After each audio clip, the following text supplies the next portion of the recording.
វីដេអូនេះខ្ញុំធ្វើឡើងដើម្បីចែករំលែកបងអូនណាដែលគាត់ចង់ចេះចម្រាញ់ប្រេងដូងត្រជាក់ដោយខ្លួនឯងណាព្រោះអីប្រេងដូងត្រជាក់ហ្នឹងវាមានអត្ថប្រយោជន៍ច្រើនជាងប្រេងដូងក្តៅអាចយកទៅប្រើប្រាស់បានច្រើនយ៉ាងមែនតែនជាពិសេសចំពោះស្បែកណាមិនថាស្បែកស្ងួតស្បែកប្រេះស្បែកគ្មានសំណើមយកទៅលាបការពារសង្វារពេលកំពុងមានផ្ទៃពោះនិងអត្ថប្រយោជន៍ជាច្រើនទៀតមុនទៅដឹងពីរបៀបធ្វើសូមមកប្រាប់បងអូនបន្តិចសម្រាប់បងអូនណាដែលគាត់ចង់បានស្បែកសភ្លឺថ្លាសបែបលះអាចសាក់ផលលេលាយខាងខ្ញុំបានធានាឲ្យលាប7 ទៅ 10 ថ្ងៃឃើញស្បែកសភ្លឺប្លែកតែម្ដងមិនថាស្បែកខ្មៅស្បែកក្រិនស្បែកខ្មៅពីកំណើតលាបលេអត់ដែរសអីអាចសាក់លេខ្ញុំមកកំប៉ុងបានណាព្រោះឯលេនេះខ្ញុំលាបមក4 ឆ្នាំដែរហើយអត់មានបែកសង្វារប៉ះពាល់ស្បែកសុខភាពអីទេហើយបើសិនជាចង់បានអាចតាក់ទងទៅតាម Facebook ដែលខ្ញុំដាក់ខាងលើនឹងបានណាហើយបើលាបផ្គប់មួយប្រេងទៀតកាន់តែល្អមកដើម្បីកុំឲ្យខាត់ពេលយូរយើងមកចូលសាច់ការយើងវិញដំបូងខ្ញុំមានដូង1 គីឡូដូងកោះហើយពេលបងអូនទៅទិញប្រាប់គេឲ្យយកដូងចាស់ព្រោះអីដូងចាស់បានយើងធ្វើទៅចេញប្រេងល្អហើយយើងបែរគេពូតទេយើងយកមកពូតខ្លួនឯងណាហើយបើយើងចង់ឲ្យប្រេងចេញកាន់តែល្អនៅពេលដែលយើងធ្វើយើងលាយជាមួយនឹងទឹកក្តៅអ៊ុនដូង1 គីឡូយើងដាក់ទឹកក្តៅអ៊ុនហ្នឹង2 លីត្រកន្លះហើយបើបងអូនមានដូង2 3 គីឡូអីយើងគុណតាមហ្នឹងណាហើយយើងពាក់សមដៃយកមកច្របាច់ទៅអនាម័យខ្លួនយើងច្របាច់ឲ្យខ្លាំងណាដើម្បីចេញខ្ទិះល្អចំពោះប្រេងដូងត្រជាក់វិធីធ្វើរៀងស្មុគស្មាញបន្តិចអត់ដូចប្រេងដូងក្តៅដែលគ្រាន់តែយកដូងទៅឆារំងាស់វាចេញប្រេងទេតែបងអូនត្រូវដឹងថានៅពេលដែលយើងយកវារំងាស់ទៅលើភ្លើងអញ្ចឹងវាបាត់បង់វីតាមីនវាជាច្រើនដោយសារកម្ដៅភ្លើងតែបើយើងយកមកផ្អាប់ធ្វើជាប្រេងដូងត្រជាក់វីតាមីនវាទាំងប្រមាណគឺនៅទាំងអស់អញ្ចឹងយើងប្រើទៅវាប្រសិទ្ធភាពកាន់តែល្អ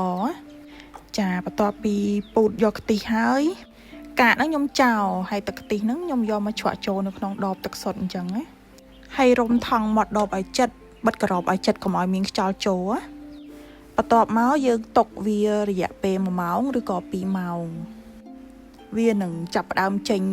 ខ្ទិះមួយកណាត់ទៅហើយទឹកជូរមួយកណាត់ដូចក្នុងវីដេអូបន្តិចទៀតនេះចានេះគឺខ្ញុំទុកបាន2 ម៉ោងណាបងអូនឃើញឯខ្ទិះនៅខាងលើហើយទឹកជូរនៅខាងក្រោមហើយនៅក្នុងខ្ទិះហ្នឹងក៏នៅមានទឹកជូរខ្លះដែរវាអត់ទាន់ដាច់អស់ 100% ទេឥឡូវខ្ញុំធ្វើការបញ្ចេញទឹកជូរចោលសិនដោយខ្ញុំយកកាបិតយកមកចោះនៅខាងក្រោមហ្នឹងដើម្បីបហូរចោលយើងបហូរតើអស់ទឹកជូរហ្នឹងទៅ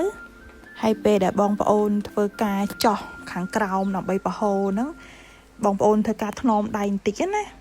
បើអត់ថ្នមដៃទេវាក្លុកចូលគ្នាអស់ឡើយ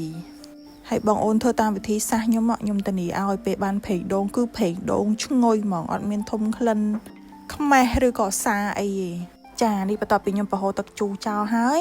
ខ្ញុំយកទឹកខ្ទិះហ្នឹងមកដាក់ចូលនៅក្នុងកឡមួយទៀតហើយកឡនេះក៏ដូចគ្នាខ្ញុំត្រូវ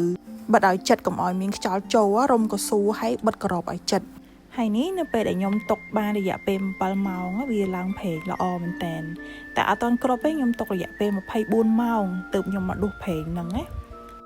បងអូនធ្វើតាមវិធីសាស្ត្រដែលខ្ញុំប្រាប់ឲ្យខ្ញុំធានាគឺដឹងឲ្យចេញប្រេងហ្មងតែបើថាធ្វើខុសពីវិធីសាស្ត្រខ្ញុំអាហ្នឹងខ្ញុំអត់ដឹងដែរតែសម្រាប់រូបមន្តគ្រួសារខ្ញុំគឺខ្ញុំតែងតែធ្វើអញ្ចឹងហើយបានផលពិតហើយប្រេងដូងដែលទទួលបានគឺមានក្លិនឈ្ងុយ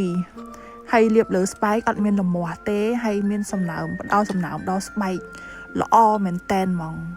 ភាគច្រើនអត់សូវមានអ្នកណាគេធ្វើប្រេងដូងត្រជាក់ឯងដោយសារប្រេងដូងនេះគឺពិបាកធ្វើខ្លាំងហើយខ្ញុំទិញដូង1 គីឡូហើយបងអូនមើលប្រេងបានមិនតិចទេណាចានេះបន្ទាប់ពីខ្ញុំទុករយៈពេល24 ម៉ោងហើយណាខ្ញុំចាប់ផ្ដើមដួសយកប្រេងយកមកទុកប្រើចាគឺបានប្រេងតែមិនតិចទេអត់បានច្រើនទេតែយើងធ្វើខ្លួនឯងគឺយើងធានាថាប្រេងដូងរបស់យើងគឺសុទ្ធ 100% ហើយជាប្រេងដូងត្រជាក់ 100% ហើយនៅក្នុងការដួសយកប្រេងដូងត្រជាក់ហ្នឹងដូចគ្នាបងអូនត្រូវថ្នមដៃមែនតែនបើអត់ថ្នមដៃទេទឹកជូរខាងក្រោមហ្នឹងអាចឡើងមកលាយជាមួយនឹងប្រេងដូងត្រជាក់អត់ល្អទេហើយដួសយកហ្នឹងបងអូនមិនស្ដាយទេអានៅចិត្តទឹកជូរហ្នឹងបងអូនដួសបានមកល្មមចំពោះប្រេងដូងហើយបងអូនចោលទៅដោយសារតែយើងដួសបើសិនជាយើងព្យាយាមដួសឲ្យអស់ណាគឺវាមានលាយទឹកជូរអញ្ចឹងយើងត្រូវយកទៅចំហុយនៅលើភ្លើងទៀតវាបាត់បង់វីតាមីនខ្លះហើយបើធ្វើដូចខ្ញុំដួសយកមក មិនបាច់ចាំត្រូវការចំហុយអីថែមទេគឺប្រើការបានតែម្ដងអញ្ចឹងវីដេអូមានតែប៉ុណ្្នឹងទេអរគុណ